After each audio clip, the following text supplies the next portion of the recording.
atin lang pong ipaalam doon sa ating mga taong bayan na wala tayong kinalaman dyan o wala tayo. We are not capable of launching this threat and we do not have any intention to do that kasi nung sa KOJC siege pa lang, wala nga tayong ginawa. No? Kung sino mang may kagagawa nito, sana naman wag damayin yung kaso ni Pastor Apollo si Kibuloy kasi yung ruling kasi sa petition for bail ni Pastor Kibuloy ay malapit na. Yan, pag-usapan natin mamaya si Okay. Auntie Claire, no? Dahil meron tayong napakahalagang bisita ngayon. Isang poging-pogi, Yun. magaling, simpatiko, at talaga naman maasahan tong bisita natin ngayon. Kaibigan natin mula pa sa Sub-Saharan, ha? Wala iba kundi si ang poging-pogi, matigas, Attorney Israelito Torion. Attorney, magandang gabi po sa iyo. Yun. Uy, magandang gabi po mga kaibigan. Kumusta po kayo dyan? Kumusta? Ayos naman po, kasama ko po si paring RJ, kasama ko po si Coach Oli and Master Judea. Kumusta po sa kinalalagyan nyo? Maulan ba ngayon dyan sa kinalalagyan nyo, Tony? Oo, medyo masamang panahon. Nandyan pala si Coach Oli at saka pa si paring RJ. Magandang gabi po sa inyo, Magandang gabi, Master. Magandang gabi, Atty. Torion. Hindi ko na po pagtatagalin. Diretso na lang tayo agad-agad doon sa ating straight Yes, to the sir. point kasi merong pananakot na ginagawa. Online na pananakot dito sa mga Pasig RTC judges. Ano pong buong kwento nito? Well, the Supreme Court kanina nagpalabas po ng statement confirming that there was an alleged email threat, no, addressed to all Pasig City RTC judges. Although wala naman pong pinangalanan kung sino yung RTC judges at saka kung sino yung mga kaso.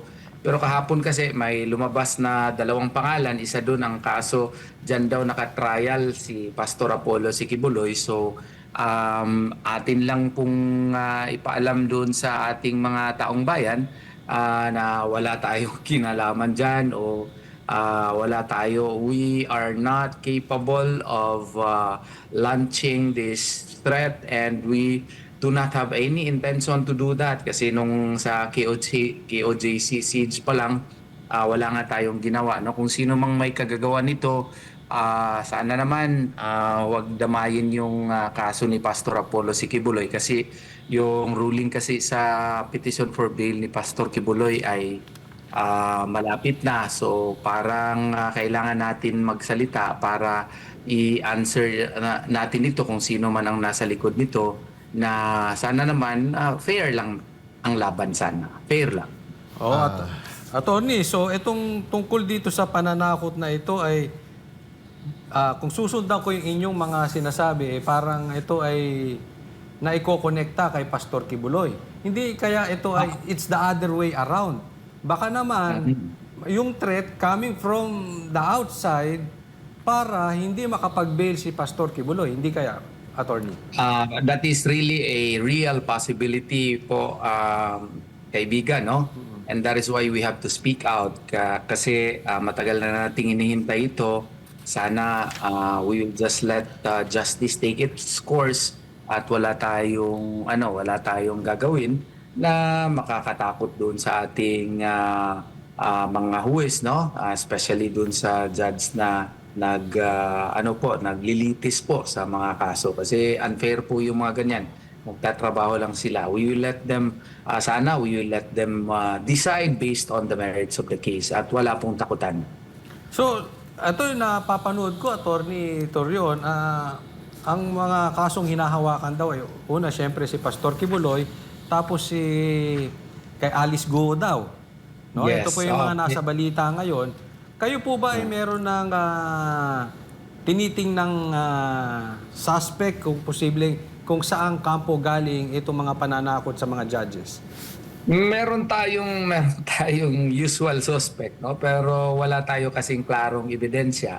So I will just keep it to myself. Mananawagan lamang tayo na sana fair, wala na lang takutan and we will let the judge, no, rule based on the evidences presented in court. Kasi kung mahina talagang ebidensya, mahina talaga yung prinisinta sa korte, we will let the judge decide based on the merits of the case. So, hindi sana hantong sa mga takutan-takutan po. Yun lang pong masasabi natin.